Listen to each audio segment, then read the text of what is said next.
Hey guys, welcome back to the channel. It's your girl Tomei, aka Orshire, and today I want to talk about picking a medium for a project that I've had for a long time, at least 3 years. So in 2023, I came up with an idea for a game that I was super excited about, and I imagined it to be this RPG style game, right? And you think, what's the problem with that? Like, cool, great, awesome, right?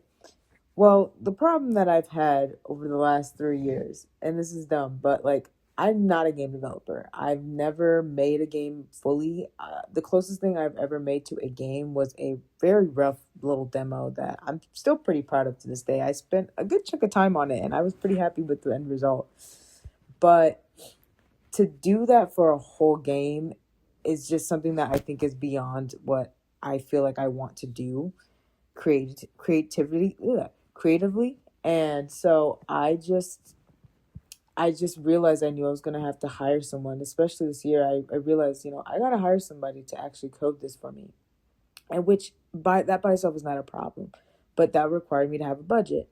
And I've always been kind of iffy on crowdfunding just purely because I don't want to waste people's time or money asking people to fund something and then not being able to follow through is like one of my biggest like nightmares and pet peeves.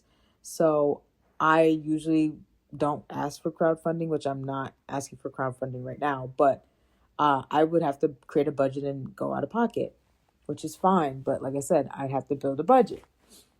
Another medium that I thought for my ideas is that I would do like an animated show type of format.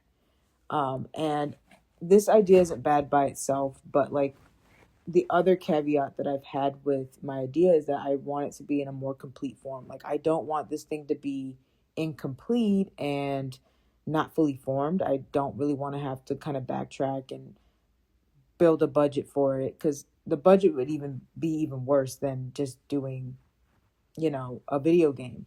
And I know in my heart of hearts, I'm not going to be able to animate and build this whole like fully animated, color it, build it all out, like do everything. Like that's just something I know is an uphill battle within itself. I would need a studio, and that's just something that I can't guarantee.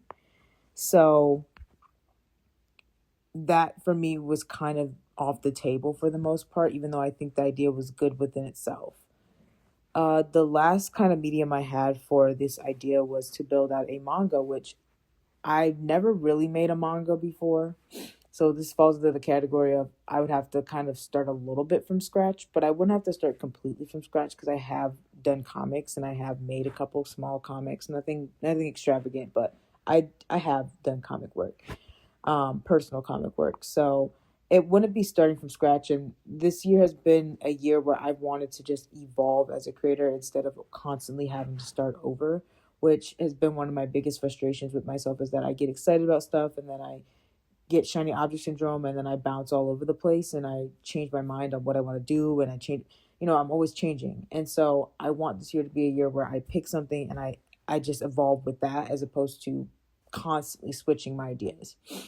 And I think I'm on the cusp of figuring that out for the most part. Like I would say like out of the three ideas I've had, like building a manga seems to be the best idea just purely because it's one I can do it myself. I don't need another person. I could hire another person, but I don't need to. And two, I can make it in a complete form. Like a manga can be complete um just by one person. So it kind of gives me the best of both worlds. It's just something I know is going to be a much longer term project, and it's definitely probably going to take me more years to make than I would say a video game would. So it's kind of been like this caveat of that. And then on top of that, like social media wise, trying to like be consistent and build trust with an audience because I know as an audience member, trying to keep up with what an individual is doing, like people like to know what they're getting. And I understand that on a fundamental level, which is why this has been such a difficult decision because I don't want to build a game and then build a manga and then try and build an animated. Like I don't want to bounce around too much because I know once I pick a medium for these one project, that's the medium for the other. I'm not gonna do game one and then manga two or anything like that. I could just not care about the audience and just do whatever I want. But I know like one of my goals this year is to grow more on my social medias. Like I want to get to a point where I can actually be monetized and, be able to self fund some of these projects through doing content. And so I can't really do that easily if I just flitter all over the place. So it's just been this constant tug and pull and back and forth between how I want to do it, because I know that there's going to be costs if I do it a certain way.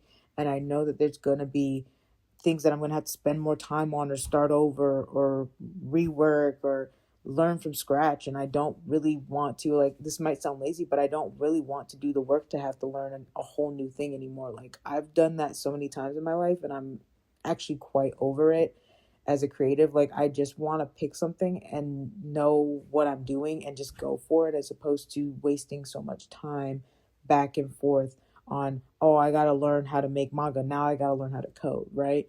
So that was kind of my little TED talk for the day. I just wanted to kind of put that out there and just get my thoughts on that. And I would love to hear your guys' comments on what you guys think about the subject. Like, do you care if somebody does different mediums for their projects, or are you guys like, we want to see the same thing over and over and over? Let me know in the comments.